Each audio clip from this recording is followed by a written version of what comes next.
오늘 할 이야기는 일단 설명을 잘 들으셔야 됩니다. 전 분명히 미리 말씀드린 건데 설명에도 뒤에 또 반전이 있어요.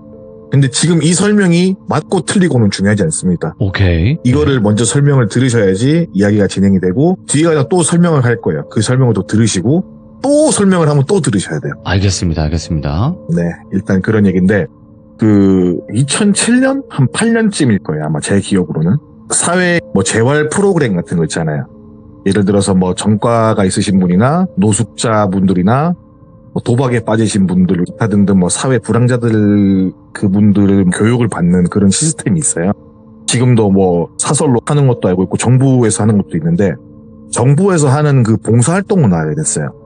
제가 거기서 뭘 했냐면은 음악 재활이라고 해가지고 악기를 다루게 해주거나 노래를 알려준다거나 노래도 트로트 같은 거 재미난 거 있잖아요. 그런 노래를 알려준다거나 간단한 율동 같은 걸 한다거나 아니면은 정신 건강에 좋은 음악을 소개해주거나 네. 그런 식으로 하는 재활 활동이었는데 한 3달 정도? 3달 조금 안 되게 나갔을 거예요.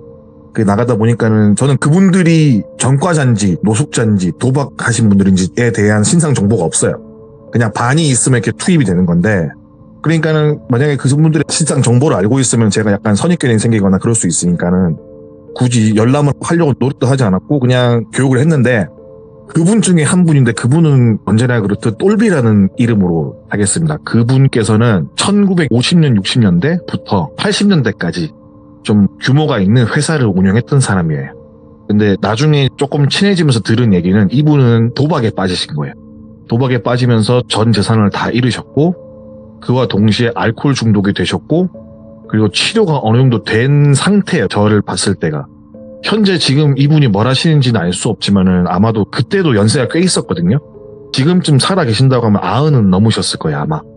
그렇게 연세가 좀 있으신 분이었는데 일단 이분께서는 도박에 빠지셔서 공장도 날리고 가족들과 등을 지게 되고 그렇게 약간 피해인처럼 살고 있다가 어떤 공장의 경비 일을 추천을 받았어요.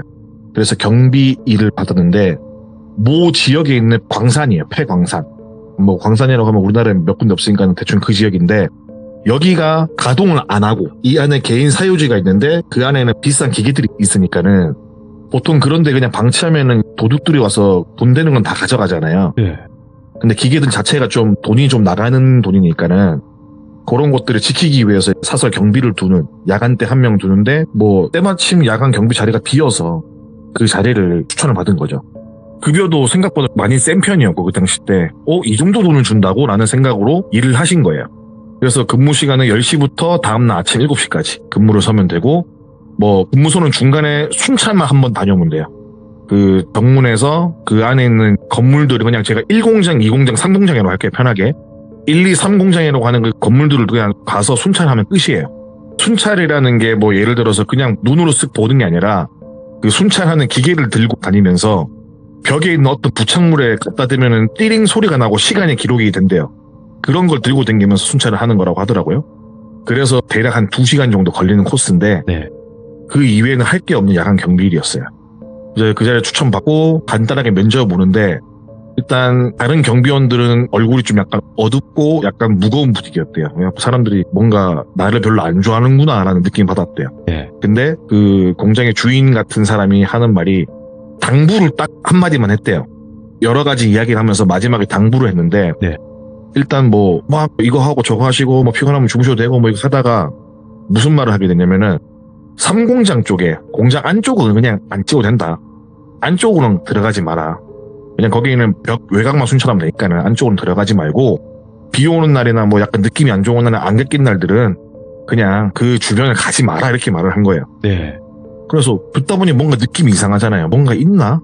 나오면 안 될 거라도 있나? 이런 생각 때문에 때문에 그러냐 물어보니까는 아니 공장이 좀 낙후되어서 안에가 낙하물이 좀 있고 그 안에 좀 철 같은 무게 나가는 것들이 있으니까는 철로 된 기계들이 있으니까는 낙하사고가 있을 수 있으니까는 그냥 들어가지 마라 이런 식으로 말을 하는 거예요. 근데 순간 속으로 생각한 게 그게 비 오는 날이나 안개 낀 날이랑 내가 감이 안 좋은 날에 무슨 상관이지? 라는 생각을 한 거예요. 네. 그냥 처음부터 그렇게 말을 했으면 의심은 안 할 텐데 앞에 나온 말들이 약간 의심이 되는 거예요. 그래서 일단 알겠다라고 말하고 우리 샤워실 같은 건물들도 그럼 딱히 안 봐도 되니까는 가지 말라 이렇게 하고 이야기를 하고 끝내게 돼요. 그래갖고 이제 순찰 코스를 배워야 될 거 아니에요. 그래서 전임자와 같이 순찰 코스를 배우는데 말을 한마디도 안 하더래요.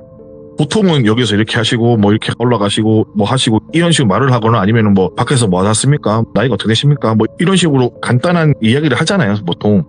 근데 아무런 이야기를 안 하는 거예요. 그래서 이 사람 말도 없네. 참 그렇다, 여기 분위기가. 근데 여기를 들어왔는데 어두컴컴하고 무서울 거 아니에요. 손전등 하나 켜고 이제 순찰하니까는.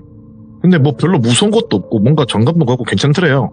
그래갖고 괜찮네. 내가 야간 경비가 일이 몸에 맞나 보다. 뭐 친근하네. 이런 생각을 한 거예요. 그렇게 경비실로 돌아와서 있는데 그 사람은 순찰 들어가서 바로 간이 침대에 누워서 잠을 자고 그 똘비라는 분은 TV를 보면서 시간을 보내다가 이제 퇴근을 하게 돼요. 그래서 그렇게 교육을 받고 다음날부터 이제 자기 혼자 근무니까 출근했죠. 다음날에. 출근을 해서 이것저것 할 것도 없고 그냥 순찰만 한 번 돌고 끝이니까. 그리고 또 야간에 피곤하니까 간이 침대에 자도 되고 또 배고프면은 어디 나가서 살 게 없잖아요. 그 근처에서. 그러니까는 냉장고에 항상 부식들이 많았대요. 그렇게 뭐 아무 일도 없이 순탄하게 흘러갔어요. 야, 뭐 내가 이렇게 해서 돈 받아도 되나 할 만큼 너무 순탄하게 굴러가고 뭐 TV 틀어놓고 보고 잠오면 자고 이런 식으로 일을 했대요. 그렇게 한 일주일에서 보름 가까이 지났을 무렵에 그냥 똑같이 순찰을 톡톡 걷고 있는데 이제 1, 2, 3 공장이라고 제가 편하게 말씀드렸잖아요. 그래서 이제 두 번째 공장에서 나와서 세 번째 공장을 걷고 있는데 내재기가 내재라 라고 귀에 대고 누가 소리를 지르더래요. 깜짝 놀라고 후레쉬를 뒤에 붙이면 아무도 없어요. 너무 놀라서 욕을 막 하고 뭐야 이씨, 주변을 둘러보는데 아무것도 안 보이고 그냥 철로 된 기계들과 이제 검문들만 있고 아무도 없는 거예요. 그래서 순간 잘못 들은 건가? 라는 생각인데 발은 안 떨어지는 거예요. 그래서 무섭다, 빨리 하고 가야겠다 라는 생각으로 최대한 빠르게 3공장 앞 외곽을 순찰하는데 내재기라 내재라 라는 소리가 또 들리는 거예요. 내 자리다 내 자리야? 내재기라 내재라. 내재기라 내재라가 뭐지? 예. 그래서 귀에 대고 누군가 속삭이듯이 말을 하는 거예요. 들고 있던 후레쉬에 떨굴 만큼 깜짝 놀라가지고 후레쉬를 또 다시 주워가지고 막 기색 너 뭐야 막 욕을 하면서 비춰보고 없어요. 그래서 막 공장 사이사이 유리창을 비춰봐도 보이는 게 없고 혹시나 해서 위를 보고 밑을 다 비춰봐 없는 거예요. 근데 이게 한 번이면 잘못 들었다 싶을 수 있는데 두 번째니까는 너무 무서워서 발을 뗄 수가 없었대요. 뭔가 내가 발을 떼면 또 말을 걸 것 같고 그래서 후레쉬만 들고 계속 서 있는 자리에서 비추기를 수십 분을 하고 있는데 이러면 안 되겠다 싶어가지고 하나 둘 셋 하면 경비실까지 뛰자. 어차피 뛰어가면은 한 300~400m밖에 안 되니까는 뛰어가자. 이런 생각으로 눈 딱 감고 뛰자. 한번 뭐 하나 둘 셋 팍 뛰었대요. 팍 뛰어가지고 경비실 앞에 문 뚫려고 딱 들어갔는데 내재기라 내재라 이러는 거예요. 또 바로 옆에서 아예 귀에 대고 말하는 것처럼. 그래서 이분이 이러면서 들어가가지고 문 딱 닫고 창문 밖에 누가 있는지 보고 보니까 아무도 안 보이는 거예요. 어떤 이상 징후도 없고 이게 계속 귀에 들리니까는 이게 무슨 말이에요? 내재기라 내재라예요. 일단 단어가. 그때는 무슨 말 하는지도 제대로 못 들었고 너무 무서운 거예요. 뭔 일이지? 내가 기가 약해서 그런가? 이런 생각 하잖아요. 귀신 보는 사람 그럴 수 있잖아요. 내가 이상한 건가? 하는 생각을 하고 있는데 의자에 앉아가지고 가만히 있고 잠을 청하기도 무섭고 왜냐면 또 눈 감으면 뭔가 올 것 같고 무섭잖아요. 혼자 있으니까는. 그래서 불이란 불은 다 켜고 뜬 눈으로 멀뚱히 서가지고 앉지도 않고 서가지고 등을 벽에 기대고 창문 쪽을 계속 비추면서 하루를 보내고 아침에 교대 근무자가 오더래요. 그래서 불이 나게 아무 말도 안 하고 옷만 챙겨서 퇴근을 했다고 합니다. 그리고 숙소로 가가지고 가만히 앉아있는데 내가 이랬던 착각인지 아니면 어떤 진짜 이상한 현상인지 도무지 알 수가 없는 거예요. 그래서 이런저런 생각을 하다 보니까는 또 출근 시간이 다가오더래요. 잠도 못 잤는데. 하고 출근을 해야 되나 말아야 하나 이런 생각을 하다가 그래도 이렇게 그만두는 거 아닌 것 같으니까 출근을 해서 일단 못하겠다고 이야기를 하자. 하고 나서 뭐 이야기를 하든 일단 출근을 하자 라는 생각으로 다시 출근을 하게 된 거예요. 경비실에 딱 들어갔는데 그 처음에 면접받던 사장 같은 사람이랑 썼다고 그랬잖아요. 그 사람이랑 주간 근무자가 눈이 동그래져가지고 너무나 반갑게 맞아주는 거예요. 아이고 오셨냐면서. 그래갖고 이 똘비라는 분이 뭐지? 뭔 일이지? 싶어서 어리둥절하고 있는데 그 사장 같은 사람이 말하기를 오늘 안 나올 줄 알았다고. 근무자 말로는 뭐 놀라서 집에 가길래 야간 근무자 안 나오겠다. 이거 어떻게 해야 되나 하면서 대책 회의를 하고 있었는데 출근을 해서 다행이다 라고 이야기를 하신 거예요. 근데 그 똘비라는 분이 그 말을 듣고 그만두겠다 라고 이제 말씀을 하려고 하시러 왔다 라고 말을 한 거예요. 그러니까 그 사장이라는 사람이 가만히 골똘히 생각을 하면서 하는 말이 지금 받는 급여의 50%를 더 주겠다. 그리고 일을 좀 해달라. 어차피 여기가 1, 2년 정도만 있으면은 이 물건들이 다 팔리고 나가고 어차피 여기는 허물고 딴 거 할 건데 길게도 아니고 1년이다. 그때까지 내가 월급 50% 매달 인상해주고 명절 보너스라 연말 보너스 같은 거 섭섭치 않게 챙겨주겠다. 이런 이야기를 하신 거예요. 그래서 고민을 좀 하다가 50% 인상은 좀 약간 파급적이잖아요. 네. 이렇게 고민을 하면서 알겠다. 그럼 내가 그 일을 하겠다라고 말을 하게 된 거예요. 그리고 공장 안에 있는 건물은 그 대신 내가 안 들어가겠다. 밖에 그 외곽만 순찰을 하겠다. 그걸 허락해주면 내가 그러면 50% 인상 받고 하겠다니까는 오케이 그렇게 하라고 말을 한 거예요. 그래서 사실은 퇴사를 하기 위해서 출근을 했는데 다시 일을 하게 된 거잖아요. 근데 솔직히 말해서 일을 하고 싶겠어요. 그 전날에 그런 일을 당했는데. 그래서 순찰을 나가는 시간에 가야 하나 말아야 하나 고민을 엄청 했대요. 이렇게 후레쉬 하나 들면서 손바닥을 탁탁 치면서 아 내가 가야 되나 말아야 되나 그 생각을 엄청 하셨대요. 그래서 나가면서 경비실을 나서는 순간부터 한숨 쉬고 그 주변 광경 한번 둘러보고 아 내가 이게 돌아야 되나 말아야 되나 엄청 고민을 했는데 그래도 돈을 받았으니까 일을 해야 될 거 아니에요. 그래서 순찰을 시작합니다.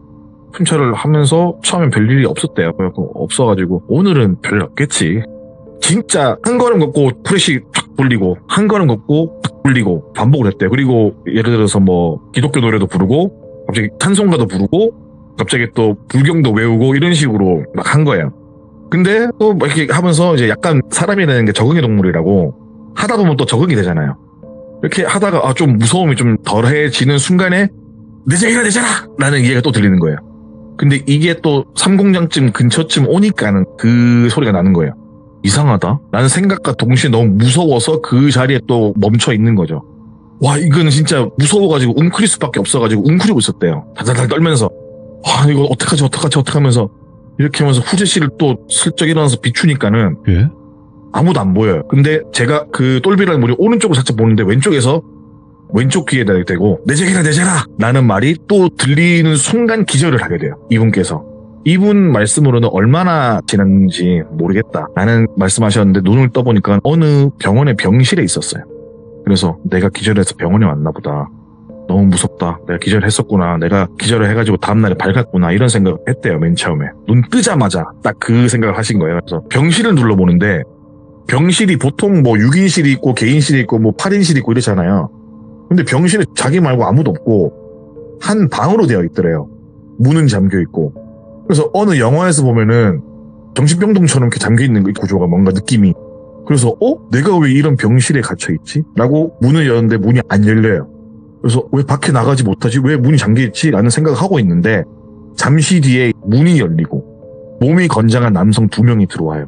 그리고 자신의 양팔을 양쪽에서 탁 끼고 어디론가 데려가는 거예요. 근데 힘이 너무 좋으니까는 이분은 나이도 있으시고 하니까는 속절없이 끌려가시는데 가면서 물어봤대요. 예? 뭐 하는 거냐고, 여기 어디냐고, 당신은 누구냐고, 놓으라고, 누구냐고. 그러니까 그분들 아무 말도 안 하고 어떤 사무실에 딱 넣어주는 거예요. 문을 딱 닫고 거기 딱 앉혀놓고 옆에 딱 그 자신을 데리고 온 다른 덩치 좋은 분은 옆에 딱 서고, 근데 거기에 의사로 보이는 사람이 앉아서 씩 웃더래요. 잘 잤어요? 이렇게 말을 하더래요. 그래갖고 여기가 어디냐고, 당신들 뭔데 나한테 이러냐고 하니까 당황스럽잖아요. 자기는 분명히 어제까지 근무를 쓰고 있었는데 갑자기 병원에 끌려와 있으니까. 근데 의사가 또 잘 주무셨어요? 뭐 괜찮으세요? 그러니까 네, 일단 몸은 괜찮다고, 잘 잔 것 같다고. 의사가 씩 웃으면서 막 뭘 적으시면서 하는 말에 뭐 기억나는 거 있으세요? 물어보는 거예요. 어제까지 자신이 있었던 일을 딱 말한 거예요. 내가 이렇게 돼가지고 이렇게 되는 기억이까지 난다. 근데 내가 왜 여기 왔는지 이유를 모르겠다. 그러니까 그 의사 같은 사람이 아 그래요? 기억이 또 안 나시는구나 이렇게 하는 거예요. 그래서 기억이 또 안 난다는 게 무슨 말이에요? 라고 물어봤어요. 그러니까 어차피 뭐 아실 거니까는 말씀드릴게요. 이러면서 여기는 이제 사회적인 약자를 위한 병원이고 정신적으로 문제가 있으신 분들 병원이고 지금 몇 년째 같은 이야기만 하는 거래요. 제가 무슨 같은 얘기를 하나요? 그 경비선 얘기요. 그러니까 들으니까는 뭔 미친 소리지라는 생각이 들더래요. 나는 이제 일 고작 보름도 안 했는데, 그리고 어제 분명히 내가 기절한 거 기억나는데 무슨 소리냐 이렇게 보니까는 늘 같은 이야기를 하신다고, 오실 때마다. 그래서 그분께서는 근데 그 계기로 그 수많은 상황들이 있었지만은 그때의 정신이 돌아오신 거예요. 쉽게 말해서. 그러니까 의사가 말하는 게 뭐냐면은 이 루틴이 몇 년간 이어진 거래요. 그러니까 이 사람이 경비를 쓰고 막 걷고 막 이러잖아요. 방 안에서 뺑뺑뺑 도는 거예요, 계속. 그 정신병동 방 안에서 뺑뺑뺑 도는 거예요. 자기는 병원에 있는지 모르고 일을 하고 있다 생각하고 기절해서 데리고 나오면은 그게 한 번에 루틴이 끝나는 거예요. 그 루틴을 몇 년 동안 하고 있는 거예요. 그래서 그간에 벌어진 일들 제가 처음에 설명드렸죠. 이분은 연매출이 좋은 회사를 운영했다가 망해서 되신 거다. 근데 이분이 했던 사업이 광산 사업이었어요. 광산 사업이 잘 나갈 때 도박에 빠지신 거고 그때 그 충격으로 정신줄을 놓으시고 정신병원에 입원을 하신 거예요. 그때부터. 가족들이랑 등을 진 게 아니라 그때 도박으로 돈을 다 잃고 정신병원에 입원을 했는데 아까 말했던 것처럼 경비 취업하고 일하고 반복적으로 같은 상황을 몇 년 동안 겪어온 거예요. 아까도 말씀드렸지만 뭐 순찰 도는 행동은 방 안에서 빙글빙글 도는 거고 근무자랑 근무교대하는 거는 투약 시간인 거예요. 자기는 이제 그렇게 숙소라고 말씀드렸잖아요. 그러니까는 투약하는 시간대에 기억 끊기고 다음날이 되고 다음날이 되고 다음날이 되고 이거를 며칠 동안 한 번 하면 루틴이 하면 끝나는 거예요. 보름 정도 가까이 하면은. 그래서 그 루틴이 끝나면 와서 면담을 하고 기억을 어떻게 하고 있나 물어보고 하는데 몇 년 동안 똑같은 거예요. 그러니까는 의사 입장에서는 오늘도 똑같은 말을 하겠네 했는데 오늘은 뭔가 제정신처럼 말을 하는 거예요, 이 사람이. 그래서 의사 똑같은 이야기만 하시는데 오늘은 약간 다른 얘기도 한다 이런 식으로 말을 한 거예요. 근데 솔직히 자다 일어나가지고 제가 지금 돌비 라디오로 참여하고 있지만 다음날 일어나가지고 사실 이건 네 혼자만의 생각이다. 넌 지금 계속 정신병원에 몇 년 동안 있었다라고 말하면 믿을 사람이 누가 있을까요? 없지 않을까요? 예. 그래서 그렇게 못 믿겠다는 투로 말을 했는데 거울 한번 보세요 이렇게 말하면서 거울을 쓱 내미는 거예요. 근데 아무리 내가 젊게 산다고 해도 10년 뒤에 내 모습은 늙어 있을 거 아니에요. 보는데 어제 봤던 내 얼굴이 아닌 거예요. 오. 10년이 누가 봐도 나이가 많이 먹고 그리고 살도 빠져가지고 가죽만 붙은 자신을 보게 된 거예요. 거기서 어느 순간 전구에 불이 갑자기 팍 하고 들어온 듯이 정신이 돌아와 버리니까는 그 현실을 인정하고 치료를 받으면서 퇴원 수속까지 한 1, 2년 정도가 더 지났다고 말씀하셨거든요. 네. 1, 2년 뒤에 나오니까는 가족들은 연락이 안 되고 일을 하려고 쳐다봐도 마땅한 의욕도 없이 지내다가 이 센터까지 와서 교육을 받게 된 과정이라고 저한테 말씀하신 거예요. 근데 이 얘기도 처음 간날 들은 게 아니라 이분께서 말이 없어요. 그리고 사람들을 되게 기피했어요. 처음부터. 그러다가 나중에 좀 친해져서 듣게 된 이야기거든요. 근데 이 사람께서 똘비라는 분이 말씀하시기를 생각을 해보라고. 나는 현생을 살고 있는데 내가 봤던 모든 게 아니라고 생각을 하니까는 지금도 아닐 수 있지 않냐고. 나는 도박에 빠져서 폐가망신만 기억하는데 치료 중에 알게 된 건 내가 알코올 중독이었고 가족들 손찌검도 하고 동네에서 왈패처럼 소리 막 지르고 다니고 이랬던 거 다 지워지고 예. 폐가망신해서 경비를 하러 왔다라는 그 기억으로 바로 넘어갔는데 어느 누가 내가 지금 말을 하는 거 믿겠냐고. 이것도 아닐 수도 있다는 생각을 하는 거예요. 그리고 이분께서 그 말씀하신 게 그 순찰 갔던 그 건물이 자기 건물이에요. 얼마나 아깝고 날려버린 그 재산들이 아깝고 얼마나 애착이 있었으면은 기억도 못 하는데 그 정신 나간 와중에서 자기가 원래 가지고 있던 건물의 경비로 환상의 삶을 살았다는 거예요. 그냥 일하는 것처럼. 그래갖고 그분께서 그런 얘기 하니까 아 이렇게 도박이 무섭구나. 그리고 정신이 이런 식으로 나갈 수도 있구나 라는 생각이 드는 거예요. 그래서 아 내가 혹시라도 진짜 무슨 일이 있더라도 도박 같은 거 하면 절대 안 되겠다 이런 생각을 했죠. 예. 그리고 아유 슬픈 얘기구나 하고 저는 그분 얘기 듣고 이제 많은 걸 느꼈는데 마지막 날에 봉사활동 담당하신 담당자분께서 저한테 오시더만은 그 얘기 하는 거예요. 저 똘비 아저씨랑 무슨 얘기 했어요? 물어보더라고요. 예? 별 얘기 안 했는데 왜요? 그러니까 저 아저씨 말하는 걸 거의 처음 본다고. 그래서 아 그래요? 이렇게 말을 했는데 죄송한데 무슨 얘기 했나요? 물어보는 거예요. 계속. 뭐 별 얘기이긴 한데 말씀드렸죠. 이러이러한 이야기를 들었다. 이 아저씨가 정신 나갔다가 뭐 이렇게 하니까 이런 부분이 있다. 이런 부분이 있고 듣다 보면 좀 소름 돋는 것 같다. 그래서 나는 뭐 이 얘기 들으니까 뭐 도박은 절대 하면 안 되겠다. 라는 식의 이야기를 했죠. 그러니까 그 담당자분께서 말씀하시는 게 그래요? 그러니까 이게 그래요라는 단어가 이상한 거예요. 그래서 운을 띄운 뒤에 하시는 이야기가 근데 나는 그런 이야기는 들은 적 없고 저분 인적사항에는 옛날에 광산에서 일할 때 인부들이 많이 돌아가시고 정신이 나가버리셨다고 치료받으시고 뭐 괜찮으신 광산 담당자라고만 들었는데 뭐 물론 저도 직접적으로 들은 게 아니기 때문에 내가 아는 인적사항이나 기록이나 뭐 거기서 얼핏 봤을 때는 이분이 광산을 소유했다거나 그런 건 없는데 그냥 단지 광산에서 안 좋은 일을 겪은 걸로만 알고 있는데 거기서 그것 때문에 전과도 생기고 이분은 전과자에다 정신 이상으로 오신 거라고. 예. 그게 좀 나아지셔갖고 재활을 오신 건데 그런 얘기를 하신다고? 라고 하는 거예요. 담당자분께서 이런저런 얘기를 막 해주시는데 대충 이거예요. 이분께서 말씀하시는 사업은 이 사람 게 아니에요. 예. 애초에.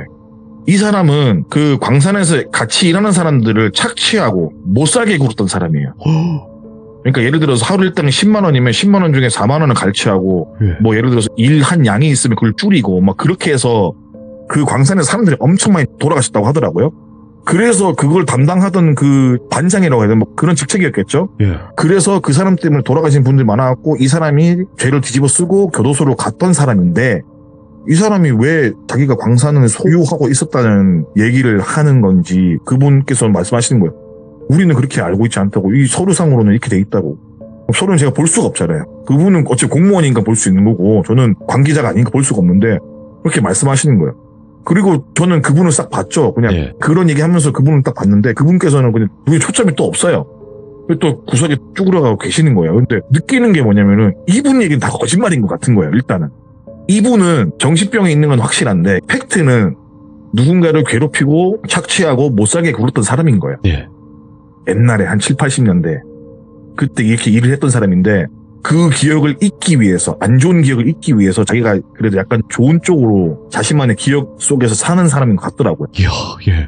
그래서 이게 저는 뭐 귀신 이야기는 아니지만 예. 이분께서 하는 말이 정말 논리정연했고 예. 앞뒤가 딱딱 맞았고 그래서 아주 무서웠던 기억 속에 있는 그런 이야기입니다. 와.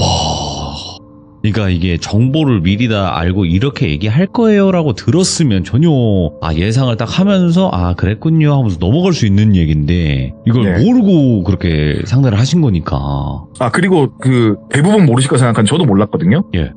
내재기라는 말은 도망쳐라 도망쳐 이 뜻이에요. 그 뭐 사투리인가 뭐예요 그게? 사투리래요 이게. 내재기라 내재라? 도망쳐라 도망쳐 뭐 그런 말이래요. 뭐 오. 도망치라는 단어라고 하더라고요. 뭐 내빼라. 그러니까 뭐 이런 이 사람이 뜻인가? 들었던 거는 이 안에서도 이거를 깨고 빨리 도망쳐라라는 의미인 거지 아니면은 너 때문에 사람들이 죽었으니까는 그 삼공장을 들어가지 말고 도망쳐라라는 건지. 그리고 삼공장에 대한 이야기인데 거기가 갱이에요. 갱입구예요. 삼공장은. 오, 예. 근데 그 갱에서 돌아오시는 분 많다 그랬잖아요 제가. 네. 거기를 들어가지 못하게 한 건 아마 자기도 자기만의 방어벽 같은 게 아니었을까. 온전하지 않은 정신 중에서도 예. 뭐 그랬던 그 뒷얘기는 저만 생각이에요 그냥. 와, 근데 그런 아까 일이 처음에 얘기를 해주셨듯이 반전이 있을 거다 이 이야기에. 네.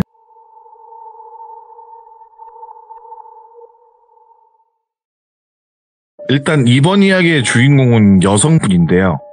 요분의 나이는 현재 한 30대 한 중반, 후반, 뭐 그거는 정확히 밝히진 않겠습니다. 이분은 직업이 댄서 출신의 안무 제작하는 분이시고요. 이분이 뭐 댄서 시절 겪었던 그런 이야기라기보다는 아마도 이런 이야기는 저희 시드무에서도 좀 많이 다뤄졌던 내용으로 저는 알고 있어요. 그런 이야기 중에 하나인 불법 대출에 관한 이야기입니다. 예. 그러니까 우리가 흔히 겪는 불법 대출이라고 이야기를 하면은 그냥 뭐 어떻게 뭐 선이자를 떼는 대출이라든가 아니면은 이 사람이 못 갚아서 벌어지는 그런 일들이 많잖아요. 그런 게 아니라 조금 많이 기묘하고 이런 대출이 있나? 이렇게 받은 사람이 있을까는 저는 처음 들어봤거든요, 이 얘기를. 뭐지? 예?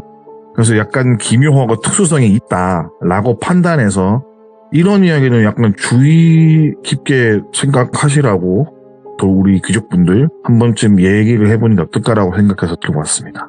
그리고 이 이야기 속 주인공은 현재 잘 살고 있고 어린 시절 철이 없던 시절에 일어난 일이니까 가급적이면 지나친 비난은 조금 삼가 주시기 바라겠습니다. 본론으로 들어가자면은 2000년대에서 2010년대 사이에 일어난 이야기입니다. 일단 이번 이야기의 주인공은 슬기라고 하겠습니다. 슬기는 무용을 전공을 하는 대학을 나왔고 2000년대 초반부터 가수들의 백업 댄서 그리고 길거리 공연을 많이 했어요. 그 당시 때 2000년대 중반쯤 하더라도 동대문에 뭐 헬로 BPM 뭐 이런 거 많았잖아요. 그런 쇼핑 같은 거. 그런 데서 공연도 많이 했고 지금도 유튜브로 검색하면은 그 시절 댄스 영상을 심심치 않게 보인 그런 아이입니다. 지금도 이제 영상을 보면은 찾을 수는 있어요.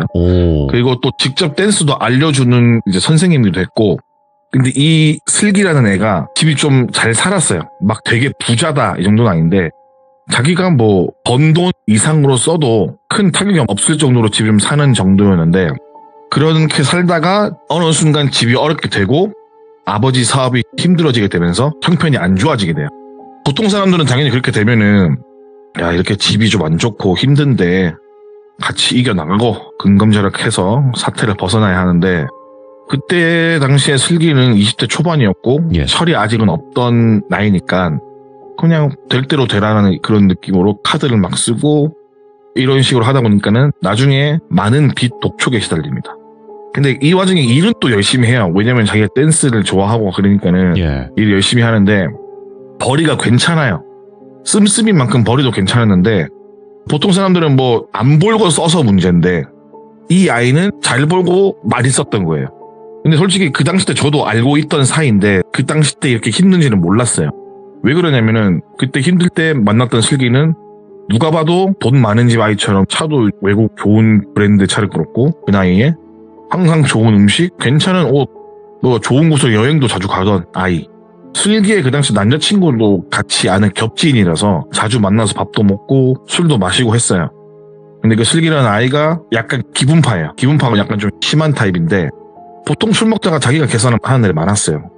그러니까는 뭐 저를 오랫동안 봐오신 분들은 아시겠지만은 저는 그 당시 때 아주 지금도 마찬가지지만은 아주 가난한 무명의 뮤지션이었고 그 당시 슬기는 공중파 방송에도 나오고 거기다 유명세까지 어느 정도 있으면서 돈을 잘 버는 백댄서 겸 안무 연구가 뭐 선생님 이런 식으로 잘 나오고 있을 때야. 그래서 제가 술값을 내려고 하면은 야, 너 그거 벌어서 방세하고 교통비하고 이러면 얼마 남지도 않는데 야, 누나가 살게 걱정하지 마 이러면서 제 지갑을 뺏어가지고 계산을 못하게 한다든가 이런 식으로 약간 대정부 같은 털털한 그런 모습도 있고 저한테는 되게 좋은 아이였어요. 근데 그때도 힘들었던 거예요. 빚 때문에. 근데 언젠가는 알아서 되겠지라는 생각으로 지냈던 거죠. 그러다가 처음에는 작은 덩어리였겠죠. 덩어리가 점점 불어나는 속도가 사실 빚이라는 게 그렇잖아요. 처음엔 작았지만은 이게 커지는 거는 금방이거든요. 그러니까 어느 날부터 이제 빚이 빚을 더하고 그 빚이 빚을 더하고 벌이가 괜찮았지만은 빚에 빚을 갚는데 돈이 다 빠져나가버리는 상황까지 된 거예요. 자기가 벌어들인 수입이 쉽게 말해서 넘쳐 흘러버린 게 된 거죠. 이게 고여있던 게. 하루에 한 번씩 몇 번씩 독촉 전화에 독촉장애 그리고 뭐 정상적인 생활을 할 수 없을 정도로 망가져버리게 돼요. 일상이. 이제 그 빚 독촉 때문에. 그러다 보니까 안무 연습장에 찾아오는 빚쟁이도 있었고 근데 그 사태 때 처음에 20대의 나이에 이런 거면 쪽팔리잖아요. 솔직히 말해서. 뭐 이걸 빨리 갚아야겠다 이런 문제보다 당장은 주변 사람들 보니까 쪽팔린단 말이죠. 근데 그렇게 쪽팔리고 초조하고 그랬는데 사람이 적응의 동물이라고 찾아오는 빚쟁이 그리고 전화 그냥 그러려니 하고 그런 지경에 오게 되었다고 하더라고요. 근데 얘도 마냥 생각이 없는 게 아니라 빚을 갚기 위해서 가지고 있던 뭐 보석이라든가 장신구 차 같은 것도 빨리 팔아서 급한 불을 끄고 예를 들어서 금액이 3억이라고 치면은 1.5억 정도를 그런 식으로 갚았다고 하더라고요. 그렇게 그 찾아오는 것도 그러려니 하고 그렇다고 빚을 안 갚는 것도 아니고 자기 노력에서는 최선을 다해 갚고 있는데 그렇게 잘 갚던 와중에 평상시에 알고 지내던 오빠가 슬기한테 접근을 해옵니다. 이 오빠라는 사람은 똘비라고 칭하겠습니다. 이 똘비라는 사람은 그 당시 수도권에서 활동 중인 건달이었고요. 근데 다른 건달들처럼 몸에 문신이 있거나 그렇다 언행이 거칠거나 그런 타입이 아니고 정말 젠틀하고 말도 조리 있게 잘하고 인서울 4년제를 나온 배울 만큼 배운 엘리트 건달이었다고 해요. 근데 이분이 하는 일이 뭐 흔히 하는 나쁜 일이라기보다는 방송 쪽으로도 일도 하고 그래서 그런 일자리가 있으면 슬기에게 일자리도 주고 그리고 여러 가지 사업을 하던 사람인데 절대 뭐 나쁜 짓을 돈 버는 느낌은 아니었다고 하더라고요. 네. 그리고 슬기와 오래 알고 지낸 세월이 있고 저도 몇 번 뵀는데 봤을 때는 건달이라는 거 말하기 전까지는 솔직히 말을 해도 예. 건달이 아닌데 젊고 유망한 사업가 모습이고 주위의 평판도 좋고 사람이 서글서글 잘 웃고 어떻게 보면 다른 사람한테 사기는 안 당하면 다행일 것 같은 정도의 순박함을 가진 사람이었어요. 키도 적당히 크고 얼굴도 훈남이고 그러니까 따르는 사람들도 많고 아무튼 진짜 건달과는 정말 거리가 먼 사람이었는데 슬기랑 그분이랑 되게 친했어요. 슬기가 돈 갚기 힘들다고 투정을 부리는 날이 많이 늘었대요. 술을 먹으면. 그래서 똘비라는 사람이 슬기야 그러면은 아는 형님이 대부업을 하는데 나를 통해서 내가 물어봐서 돈을 빌려달라고 하면 네가 지금 갚아야 되는 금액은 이자 없이 1년간 빌려줄 수 있다. 단지 중요한 건 딱 1년이다. 1년 안에 이 채무 관계를 마무리하면 아무 일도 없을 것이고 1년이 지나면 법정 이자를 넘어선 그들만의 이자가 있으니까 급하면 이야기를 해라. 잘 생각해보고 내가 알아봐 주겠다 라고 말을 했어요. 처음에 슬기는 이런 이야기를 듣고 별 생각 없이 그냥 그런 얘기를 했나 보다. 당장 그렇다면 사채까지 끌어다 쓸 정도로 급한 건 아니라고 생각해서 그냥 지나가는 일로 넘겨두게 돼요. 그렇게 또 그런 일이 있고 몇 달 정도 흘러가면서 돈 벌면 돈이 나오고 돈 벌면 돈이 나오고 전보다 더 열심히 일을 하는데 원금이 줄어드는 걸 떠나서 이자가 너무 아깝다는 생각을 했대요. 사람이 열심히 빚을 갚다가 예. 중간에 현타가 온 거죠. 아, 내가 이렇게 갚았는데 이만큼밖에 안 되는 거야. 진짜 열심히 갚고 있는데? 라는 생각에 일전에 똘비 오빠가 말했던 이야기가 생각이 나게 되는 거예요. 그래서 혹시라는 마음에 똘비 오빠에게 전화를 하게 됩니다. 똘비 오빠랑 전화를 받고 슬기가 이러이러한 이유로 그때 말했던 돈을 빌려줄 수 있냐, 이자 없이. 이렇게 말을 하니 똘비 오빠가 잠시 생각에 잠긴 다음에 알겠다, 알아보겠다 라는 이야기를 하고 전화를 끊었어요. 끊기 전에 똘비가 슬기가 했던 이야기 중에 슬기가 기억에 남았던 게 뭐냐면은, 야, 그래, 네가 원하니까 내가 아는 형한테 이야기를 해볼게. 근데 이건 알아야 된다. 남의 돈에는 칼이 숨어 있어. 넌 내가 믿는 동생이고 어릴 때부터 봐왔으니까는, 거기다가 네가 빚을 갚기 위해서 지금 열심히 일하는 것도 내가 알고 노력하는 거 알기 때문에 내가 알아는 봐주겠는데, 너도 이 사람하고 전화통화를 해보고 내가 말했던 거랑 틀린 조건이거나 다른 이야기를 하면은 그냥 끊어도 된다. 대신 네가 빌리게 되면은 절대적으로 약속을 지켜라. 대신 지키지 못하면은 그 뒤에 벌어지는 일은 내가 어떻게 할 수 있는 그런 레벨이 아니다 라고 말을 했던 게 기억에 남는다고 하더라고요. 그리고 여기서 말씀드리자면 이 똘비 형님은 반전이 있는 캐릭터 아니에요. 그냥 단순하게 아끼는 동생이 힘들어하니 자기가 아는 형을 소개시켜주면은 슬기의 벌이로는 1년 정도면은 이 채무를 이행 가능할 거라 생각했으니까는 하도 술 먹고 앓는 소리를 하니까는 말을 했던 거였고, 술자리에서 지나가는 소리로. 거기에 대해서 이 슬기를 소개해주는 걸로 흔히 말해서 뭐 꼬치 같은 거 먹는 그런 타입은 아니고, 슬기가 알아봐달라고 전화를 했을 때도 몇 번이고 재차 확인을 했어요. 이거 진짜야? 이거 진짜 빌릴 거야? 나는 그냥 그때 네가 하도 앓는 소리에서 지나가는 소리를 한 건데 진짜야? 진심으로 하는 말이야? 이렇게 말을 했는데, 슬기는 이미 현자 타임이 와버린 상황이었고 이자가 없다는 말에 혹해서 알아봐달라고 해서 그 똘비 형님이 알아보게 돼요. 근데 이때 슬기가 생각하는 게 뭐냐면은, 나가는 이자가 많고 아깝잖아요. 그래서 이렇게 갚으면은 내가 지인들과 술자리 한번, 먹고 싶은 음식 한번 제대로 먹을 수가 없으니까는 예. 이자 나갈 돈으로 조금은 내가 사회생활 하는데 쓰고, 그렇게 해도 이 남아있는 금액은 내 버리려면 1년이면 충분히 갚을 수 있는 금액이라 생각을 해서 슬기는 돈을 빌리게 된 거예요. 근데 아주 철없던 생각이죠. 사람 일이라는 게 어떻게 될지 모르는 건데. 그래서 똘비 오빠가 전화로 알아봐준다고 했고 전화가 와요. 다시 한 몇 분 있다가. 그래서 똘비 오빠가 슬비에게 이런 얘기를 합니다. 영등포 어디에 가면은 상가 건물이 있을 거다. 거기 2층에 올라가면은 땡땡캐시라는 곳이 있는데 거기가 봤을 때 몇 호라고 적혀있지 않는데 203호로 들어가면 된다. 2층에. 여기 노크를 하고 문이 열리면 내가 보내서 왔다고 하면 돈을 빌려줄 거다. 혹시 모르니까는 다시 한번 말하지만은 네가 나한테 설명을 듣던 금액이나 갚는 방식에 대해서 어떤 다른 점이 있거나 그러면 나한테 나와서 꼭 전화를 해라. 예. 돈을 안 빌리겠다고 말을 하고, 난 네가 여기 가는 건 아니까는 몇 시간 있어서 네가 연락이 안 오면은 난 내 나름대로 움직이겠다 라고 말하는 거야. 혹시 모르니까. 일단은 그 전화를 받고 슬기는 그 상가 쪽으로 이동을 해요. 슬기가 말하길 그 상가는 되게 오래되어 보이는 상가였고 1층은 문 닫은 가게들이 많고 그 오래된 리어카 같은 게 세워져 있고 뭐 쓰레기가 쌓여 있고 아무튼 허름한 느낌의 상가였고 2층은 올라가는데도 이상한 찌름내 같은 냄새도 나고 딱히 복도에 불도 안 들어오고 딱 봐도 별로 기분이 좋지 않은 곳에 위치한 사무실이었다고 합니다.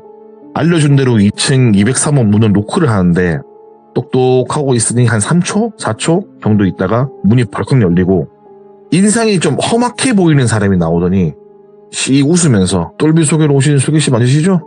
일단 들어오세요 라고 안내를 받고 자리에 앉게 됩니다. 우리가 흔히 영화 속이나 드라마 속에서 보는 흥신소나 대부업을 하는 사무실들이 분위기가 약간 우중충하고 무섭잖아요. 뭔가 삭막해 보이고. 근데 여기는 그럴 것도 없는 게 희한하게 테이블만 딱 하나 올려져 있다고 하더라고요. 오. 책상 알죠? 오래된 책상. 우리 옛날 뭐 형사들 책상 같은 거 있잖아요. 그 철책상 같은 거. 그런 책상만 하나 딱 있고, 뭐 컴퓨터가 있거나, 책상에 작성해야 될 뭐 서류 뭉치라든가, 그런 것들은 있어야 되는데, 그냥 아무것도 없이 책상 하나만 당그러니 있고, 사무실 크기도 그 책상 하나 딱 두면은 거의 뭐 남는 자리가 없을 정도로 아주 작은 사무실이었다고 해요. 그래서 딱 마주 앉아서 1대1로 이야기를 하면은 거의 그냥 뭐 이 방에서 둘만 있어도 거의 꽉 차는 그런 정도의 크기의 방인데 이렇게 딱 앉아서 이야기를 했다고 해요. 근데 순간 슬기 생각으로는 혹시라도 이상한 데 아니야? 왜냐면 너무 인테리어도 없고 책상 하나만 있으니까는 나를 혹시 팔아먹으려고 그런 건가? 이 내가 속은 건가? 이런 생각을 하고 있을 때쯤에 그 약간 그 무섭게 생긴 사람이 씩 웃으면서 경계를 하면서 주위를 두리번거리는 슬기에게 말을 해요. 괜찮으세요? 말을 한 거예요. 슬기가 깜짝 놀라서 네 괜찮습니다 라고 말하니까는 아니 넌 무서워할 거 없다고 이러면서 책상 밑에서 가방을 하나 꺼내서 툭 하고 올리더래요. 그러면서 하는 말이 그 똘비한테 들어보니까는 금액이 이 정도 된다고 하던데 내가 알아보니까는 오늘까지 진 빚을 이 돈이면 딱 맞다고. 뭐 이 금액을 그대로 가서 은행이든 뭐든 내면은 오늘까지는 이자가 딱 맞을 거라고. 이렇게 말을 하니까는 그 사람의 말에 대답도 못하고 쭈뼛쭈뼛 있는데 그 무섭게 생기신 분이 슬기 쪽으로 가방을 싹 밀어주면서 하는 이야기가 딱 1년입니다. 오늘은 예를 들어서 1월 1일이면 내년 1월 1일까지 이 돈 꼭 가져오세요. 네. 똘비 얼굴 봐서 빌려주는 건데 만에 하나 1년에서 단 하루라도 날짜가 오버되면 그땐 이야기가 많이 틀려진다. 그리고 이런 얘기를 분명히 똘비가 했을 거다. 뭐 하루 낸다고 하루치 이자를 내고 뭐 그런 문제가 아니라고. 네. 내가 1년간 이자를 안 받는 이유는 똘비 동생을 봐서도 있지만 그냥 뭐 내 개인적인 영업 마인드니까 딱 1년치 딱 1년 단 하루 넘기면 그때 큰일 난다.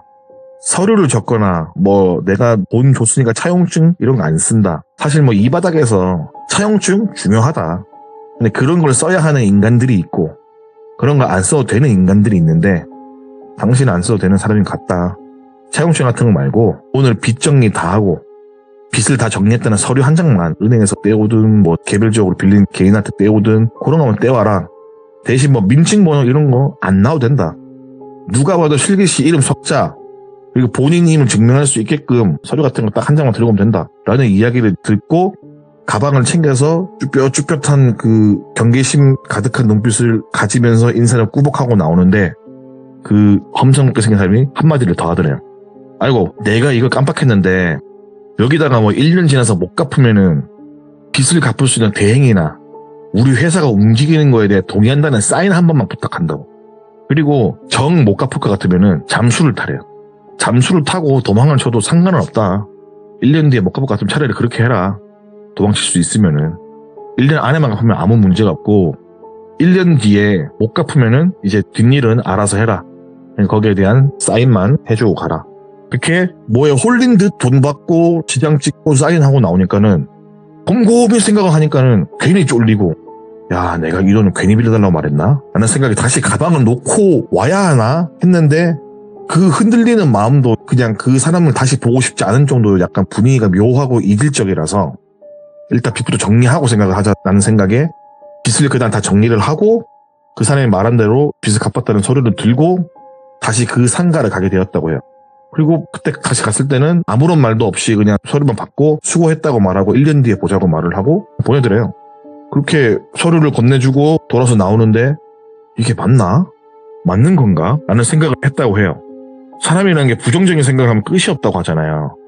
근데 이제서야 슬기 같은 생각이 뭐냐면은 내가 앞으로 뭔 일이 벌어질 줄 알고 1년 안에 꼭 갑니다 그랬지? 만약에 내가 집에 가는 길에 교통사고가 나서 1년 동안 의식이 없다가 깨면 예. 만약 내가 다쳐서 몇 달을 쉬게 되면 내가 만약에 어쩌지 뭐 이런 식의 자신만의 상상의 나래를 계속 펼치게 돼요. 그러면서 그날 하루 종일 계속 내가 괜히 빌렸나? 이렇게 하면서 집으로 가는 발걸음이 무거울 때쯤에 똘비 오빠에게 전화가 와요. 전화를 딱 받자마자 하는 말이 돈 빌렸어? 뭐 1년 딱 정확하게 쓰고 달라고 하지? 이자 안 받고. 그래 1년이야. 정말 1년이다. 알겠지? 하고 딱 뜸뜨네요. 집에 와서 걱정에 걱정을 더해서 또 그 걱정에 꼬리에 꼬리를 더 물면서 안 좋은 쪽으로 생각이 자꾸 나게 되고 내가 괜히 빌렸다. 내가 왜 빌렸을까 이런 생각을 하다가 뜬 눈으로 밤을 새고 출근을 했어요.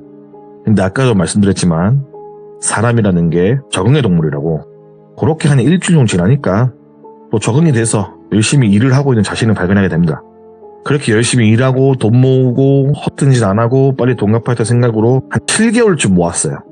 근데 그때쯤 됐을 때 이 돈을 갚을 만큼 돈이 모이더래요. 거의. 오. 조금만 더 하면은 갚겠다.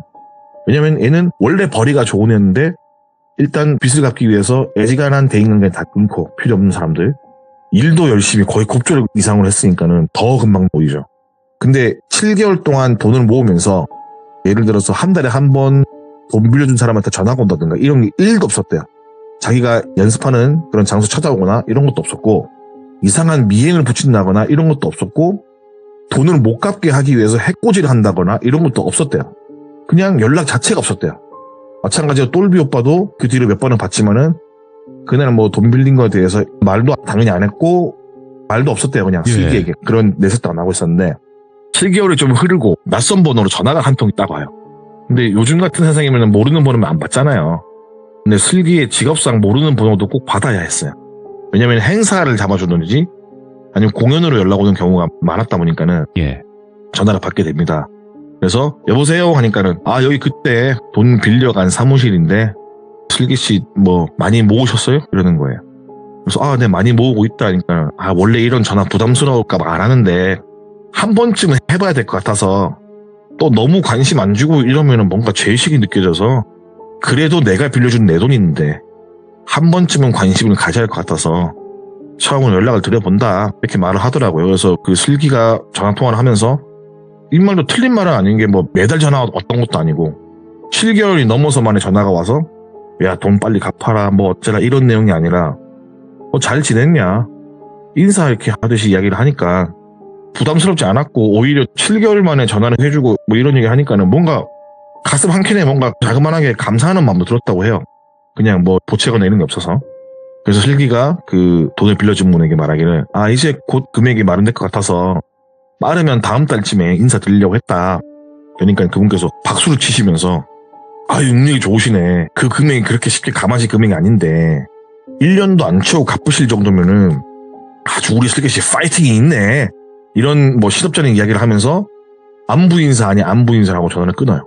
그 전화를 받고 정확하게 보름 뒤에 큰 행사가 있어서 선불로 돈을 지급하더니 딱 그 금액에 맞는 돈이 모였다고 합니다. 그래서 똘비 오빠에게 전화를 했어요. 오빠 내가 이렇게 금액을 모았는데 혼자 하기 뭔가 너무 무섭다. 큰 돈을 들고 가야 하는데 이 사람이 처음부터 계좌이체를 하거나 그런 건 아니잖아요. 돈은 그대로 가지고 오라 그랬잖아요. 계좌이체를 하고 싶은 마음이 있는데 일전에 말하기를 돈만 들고 와달라고 했다. 그래서 약간 가는 길이 불안한데 같이 가주면 안 되겠냐 라고 말하니까 그 똘비 오빠가 흔쾌히 그래 같이 가자. 같이 가면 되지 라고 하면서 동행을 해주기로 해요. 그래서 똘비 오빠가 사무실 그 연락을 해서 빚을 갚으러 가는데 언제 시간이 되는지 물어보고 되는 시간대에 가서 사무실로 똘비 오빠랑 같이 올라가니 그때와 똑같이 책상만 덩그러니 있는 사무실로 들어가게 돼요. 그리고 가방을 툭 올리니까는 벌써 이렇게 갚아주시고 우리 슬기씨 파이팅 있고 진영이 확실하시네. 젊음이 무기요 무기 막 이런 식으로 말씀을 하시더래요. 슬기가 아닙니다. 똘비 오빠가 남의 돈에는 칼이 있다고 말을 해서 그렇게 뭐 좋은 기회를 주셨는데 그래도 일찍 갚아야죠. 열심히 갚으려고 모았습니다 라고 말하니까는 그 검상국에 생기신 돈을 빌린 양반이 껄껄껄껄 웃으셨고 네.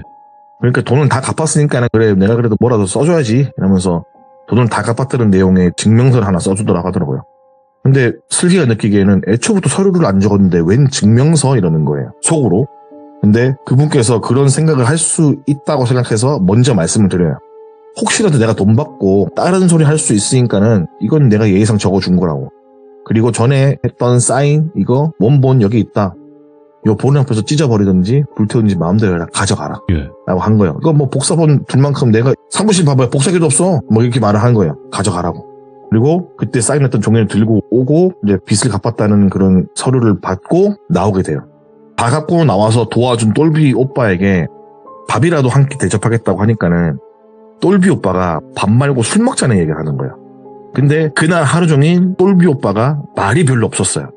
뭔가 기분이 안 좋다기보다는 뭔가 사는 분위기가 약간 바뀐 그런 느낌이었거든요. 그래서 이 오빠도 예민해졌나? 왜 이럴까? 생각에 술자리를 같이 갖기로 해요. 그렇게 술을 먹기 위해서 자주 가던 단골집을 가요.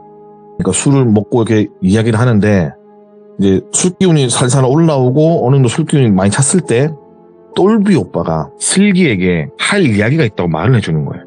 그래서 그 내용이 뭐냐면은 똘비 오빠가 하는 말이 슬기야, 근데 넌 뭔가 이상하다고 못 느껴? 슬기가 뭐가? 아니 아무리 내가 네. 보증 아닌 보증을 서준다고 해도 덜컥 너한테 그렇게 몇 억을 빌려주는 사람에 대해서 의심을 안 해봤어? 근데 슬기가 말하기를 처음에는 의심했는데 오빠가 아는 분이니까는 큰 의심하지 않았다. 처음에 돈 빌 때도 별 이야기를 안 해서 그러려니 했다. 그러면서 있는데 똘비 오빠가 야 슬기야, 이건 내가 얼마 전에 안 내용이고 너한테 늦게라도 말해주려고 했는데 네가 때마침 돈을 갚으러 간다고 말을 해서 내가 지금에서야 말을 하는 건데 라고 운을 띄우면서 말한 내용이 뭐냐면은 이분은 사채업을 하시는 분 맞아요. 그리고 이 바닥에서 소문날 만큼 악질이에요. 악질. 이분은 자기가 가진 돈도 있지만은 일본에서 어떤 다른 분의 투자를 받아서 진행을 하고 작게는 일수도 하고 크게는 큰 돈까지 사채도 하고 빌려주고 하여간 어둠의 금융에서는 뭐 우리가 모르는 모든 대출이든 뭐 불법적인 일을 취급하는 사람이라고 합니다. 똘비는 사업상 이분을 알게 되었고 근데 어느 날 술자리에서 그 사채꾼이 똘비에게 주변에 힘든 애들 있으면은 야 내가 널 봐서는 뭐 어느 정도 금액까지는 공짜로 딱 1년만 빌려줄 수 있다.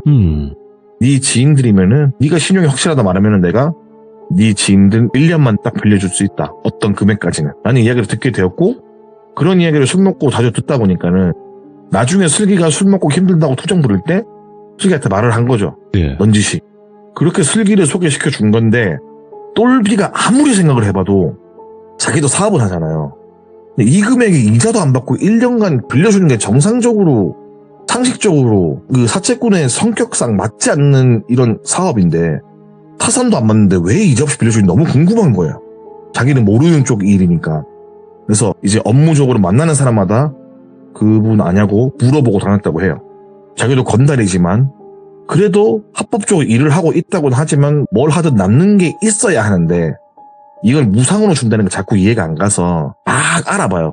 그러니까 다른 조직에 있는 동생으로부터 이 이야기를 듣게 돼요. 그 형님 사업 방식상 그거는 이런 거라고 말을 해주는 거예요. 슬기가 예를 들어서 연봉을 놓치면 2억을 번다고 가정을 합시다.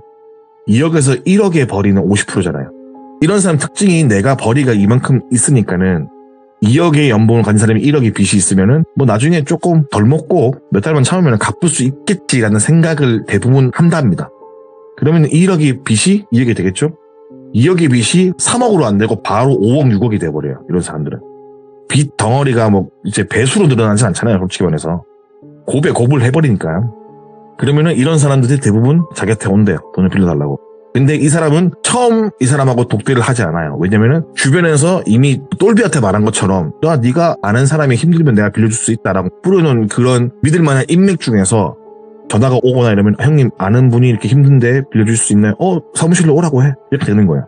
이렇게 오면은 10명 중에 6명 정도가 이 기한을 넘겨요. 4명이 갚는 거예요.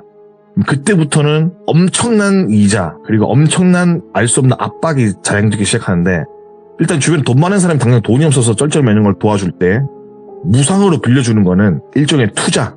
예를 들어서 빌려주는 게 1억이라고 치면은 원금인 1억은 보장이 되어 있고 이걸 갚지 못할 때 벌어지는 일은 대부분 이 정도 벌이가 있는 사람들은 돈을 못 갚아서가 아니라 누가 내가 돈 못 갚는 모습을 볼까봐 전전긍긍하거든요.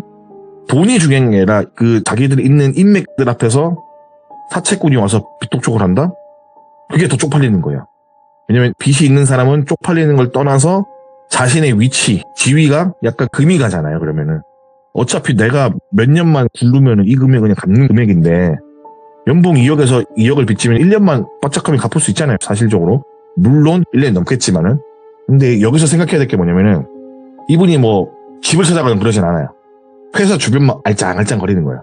그리고 또 다리 건너서 또 아는 사람이 있을 거 아니에요. 그 사람하고 아는 사람한테. 그래서 뭐 예를 들어서 누구누구 아냐고. 내가 그 사람 돈 빌려준다. 돈은 못 받고 있다. 이런 식으로 여러 가지 방법으로 압박을 가하는 거예요. 네. 그렇게 하는 이유가 뭐냐면은 보통은 우리가 뭐 100만 원 빌렸는데 이자가 막 1000만 원 되고 막 이러잖아요. 그런 대출들은 많잖아요. 배보다 배꼽이 큰 대출. 네. 근데 그런 거를 받으려면은 애들도 가서 압박을 해야 되고 뭘 해야 되고 남는 게 없다 이거예요. 이 사람 입장에서는. 그러니까는 뭐 1,000만 원 빌려주고 2,000만 원, 3,000만 원 마른 오징어 짜서 받는 거는 애들의 인건비도 안 나오고 그리고 또 너무 험하고 내가 원하지 않게끔 욕도 해야 되고 효율성이 별로라는 거예요. 대신에 1억 빌려주고 못 갚으면은 20억, 30억을 받을 장사를 하기 때문에 이 사람은 뭐 그런 말 하는 거예요. 마른 오징어 짜서 나오는 물보다 살아있는 오징어를 짜서 받는 게 내가 하는 일이라고. 오. 2,000만 원, 3,000만 원 벌자고 이런 거 하는 거 아니라고. 뭐 다음 달에 줄게요, 내일 줄게요, 모레 줄게요, 일단 이자라도 보낼게요. 이게 뭔 효율성 제로냐. 서로 얼굴 붉히고 언성 높아지고 아유 난 이런 거 더러운 거 못 본다. 나는 그런 짓 못한다. 전체 담이 작아서 나는 그냥 그런 거 못하고 그냥 돈 좀 있는 사람 잘 먹여놓고 쭉쭉쭉쭉쭉 짜면 나오는 거를 이렇게 안 한다고. 그런 것들은 이제 하수들이 하는 거라고. 오, 예. 그리고 그 돈 있는 사람이 신고를 만약에 할 수 있잖아요. 왜냐면 돈도 있고 오늘도 사회적으로 지위가 있으니까는. 그러면은 그분이 하는 말이 그때부터는 누구 빼기 더 센지 대결 이런 게 아니다. 일단 얘는 똥 묻은 사람이기 때문에 얘가 가지고 있는 인맥도 똥 묻을까봐 내가 가진 인맥한테 말을 해봤자 우리 둘 서로 1대1로 협상 테이블로 다시 불러서 앉힌다. 그러면은 나는 그때 원래 10억을 받으려 했던 거 그냥 6억만 받고 땡치면 된다. 그래도 나는 5억을 번 거다. 나는 식으로 말씀하신 거예요. 근데 이분이 어찌되었든 간에 말하는 게 리스크가 적잖아요. 그래서 뭐 예를 들어서 잘 못 갚는 사람한테 빌려주는 것도 아니고 어느 정도 벌이가 괜찮은 사람한테 빌려주니까는 금액도 커지는 거고. 그래서 이런 이야기를 들은 슬기가 만약에 내가 돈을 못 갚았다면? 이라는 이야기로 이어졌어요. 예. 그래서 똘비 오빠가 말해주기를 네가 그 당시 때 젊고 이쁘니까는 뭐가 되었든 네 머릿속에 떠오르는 거 다 생각해봐. 이런 일이 있고 저런 일이 있고 그런 일이 있고 요런 일이 떠오르지. 그걸 다 해서라도 하나만 하는 거 말고 그걸 다 해서라도 네가 빌린 돈에 최소한 10배는 뽑아먹고 널 놔줄 거다.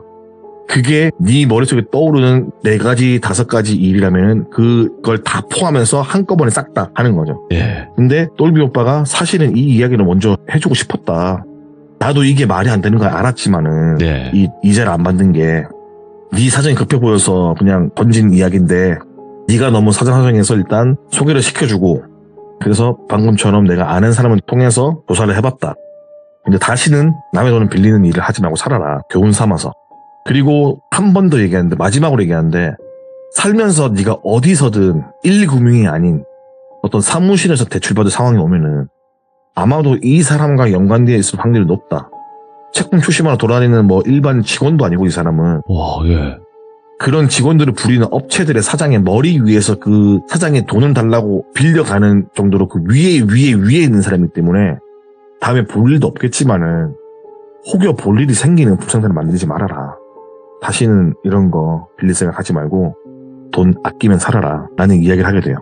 그러다가 몇 년 정도 흘렀어요. 어느 TV를 딱 보는데 예. 어느 지역의 유명한 목사님이 사회봉사를 하는 그런 프로그램에 나와서 그분이 밥을 퍼주는 모습 본 거예요. 소외된 이웃들에게. 그래서 저 사람 이렇게 된 거예요. 근데 그때 저랑 같이 술을 먹고 있었거든요. 우연찮게 나온 그 사람 보면서 나 저 사람 아는데 하면서 저에게 들려준 이야기예요. 그리고 추가적으로 말씀드릴 게 이런 사람들은 법도 잘 알고 네. 법을 요리조리 피해서 괴롭히는 그런 일들을 많이 해요.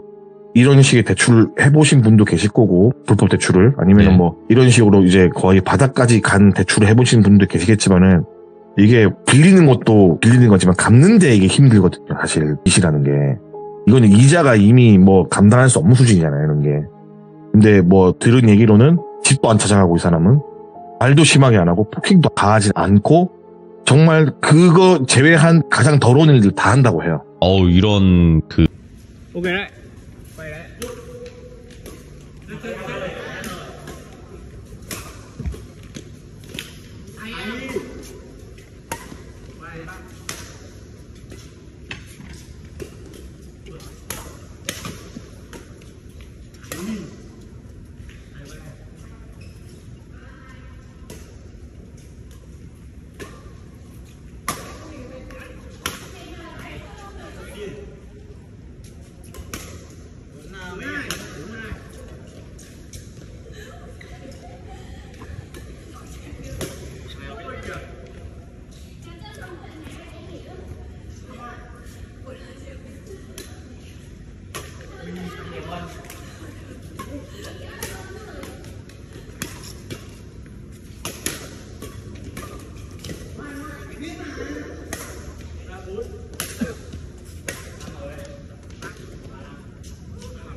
Đập thứ nha.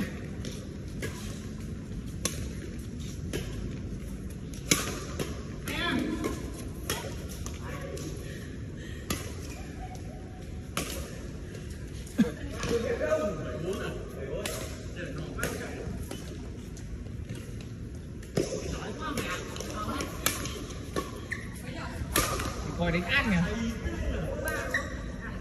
Khả năng là lên trình rồi đấy.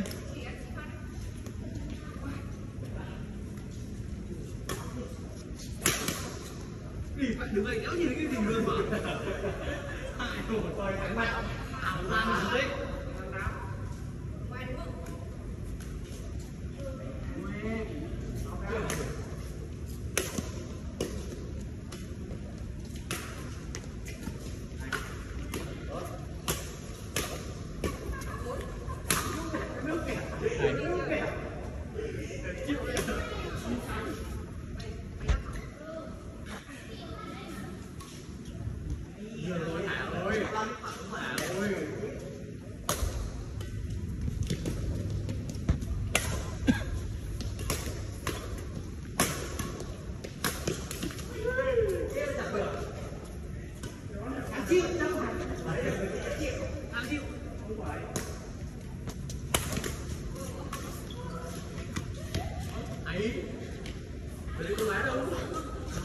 Mấy chị em chuẩn bị về bên này đi.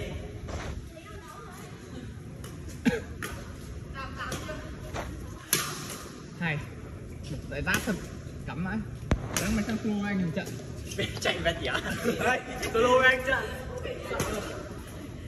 anh gặp cùng đầu nghe solo rồi ở đây không kéo này không có mới không có ống đây cái ngoài đấy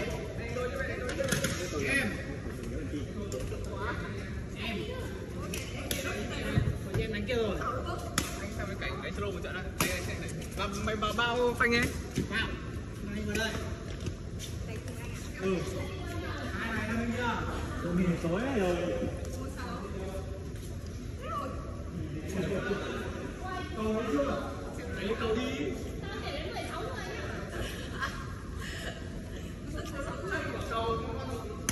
cầu con đi lối đánh thẳng thôi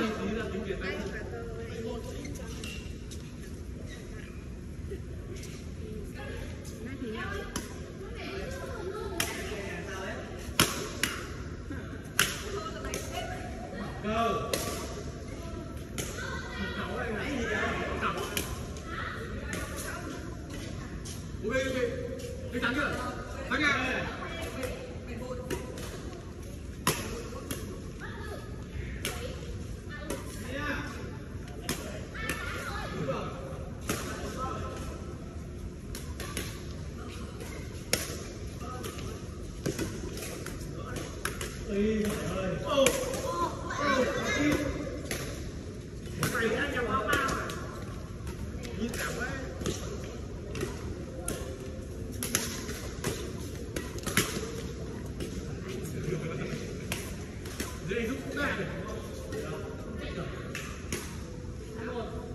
Mũi tôi tao một phát một tao một đợt tay một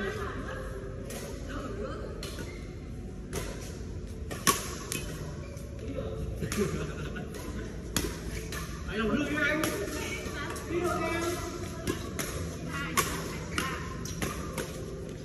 ao quê ba đây ba đây